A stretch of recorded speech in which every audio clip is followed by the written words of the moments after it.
15 বছর ধরে রিকশা চালক, দিনমজুর, পথচারী এবং অসহায় মানুষসহ বিভিন্ন শ্রেণী পেশার রোজাদারদের ফ্রিতে ইফতার করাচ্ছেন ক্রীড়াবিদ সোহেল আকরাম।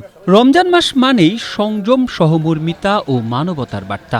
এই চেতনা থেকেই প্রথমে খুব ছোট পরিসরে শুরু করলেও বর্তমানে বহু মানুষকে রমজানের প্রতিটা দিন ইফতার করাচ্ছেন তিনি।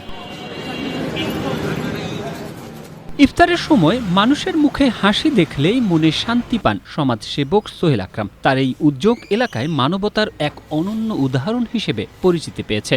চুয়াডাঙ্গার কোট মোড়ে নিজ বাড়ির সামনে প্রতিদিন ইফতার বিতরণের আয়োজন করা হয়। ইফতারের তালিকায় সাধারণত ছোলা, মুড়ি, খেজুর, পেঁয়াজু, বেগুনি, ফল এবং পানি থাকে। স্ট্রবেরি সুপার ডটেড ও ক্লাসিক ভ্যারিয়েন্ট, সেন্সেশন, জাগুক শিহরণ। আজকে 15 বছর ধরে আমরা এই ইফতারির ব্যবস্থা করছি এখানে পথচারীদের জন্য। যেহেতু ওই যে ইফতারি টাইম হয়ে যায়, এখানে বাস চলাচল করে, বাস থেকে লোক আসে, এই যে রিক্সাওয়ালা, ভ্যানওয়ালা, আপনার অটো, এমনি সাধারণ মানুষ এখানে আমাদের এখানে ইফতারি করে। এই ইফতারি যেন আমি সারা বছর, সারা জীবন বেঁচে থাকা পর্যন্ত আমি দিতে পারি, এর জন্য আল্লাহ যেন আমার সেই তৌফিক দান করে। ইফতারিতে আসা রোজাদাররা জানান, সোহেল আকরামের এই উদ্যোগ শুধু ইফতার বিতরণেই সীমাবদ্ধ নয়, বরং এটি সমাজের সহমর্মিতা ও মানবিকতার বার্তা ছড়িয়ে দিচ্ছে।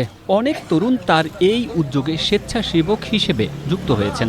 আজান হয়ে গেল, এসে তোমার হাতে চলে যাবে, ও গাড়িতে বসতে হলে গাড়িতে গেলেও চলে যাবে। ভাই যেন ইফতারি এইভাবে দিতে পারে, এই আমি আল্লাহর কাছে দোয়া করি। পাহারা দিয়ে কাজ করি, এই যে হকারি করি, ঘুরি ভাজা বেশি, সেখানে ইফতারি করি, ভাইরা দেয়, আমরা খাই। সোহেল আকরাম চুয়াডাঙ্গা আর্চারি একাডেমির সভাপতি ও রাইফেলস ক্লাবের সাধারণ সম্পাদক, সাবেক জেলা ক্রীড়া সংস্থার vice president. Tarek Ahmed, Asia post.